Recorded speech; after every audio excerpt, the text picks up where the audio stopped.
म सकुलेन्ट बारीमा आएको थिएँ अनि यहाँनिर हेर्नुहोस् न मेरो जायको क्याक्टस एकदमै मजाले फुल्नु आँटेको रहेछ। यो त झन् कति हेल्दी बोट रहेछ। अरू पनि यतातिर पनि छ, सबै कोपिला लागिरहेको छ।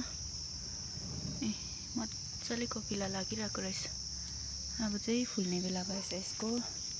यहाँनिर वाइटमा छ अनि पिङ्क पनि थियो, कहाँनिर भएको जस्तो लागेको थियो। यो चाहिँ रेड हो।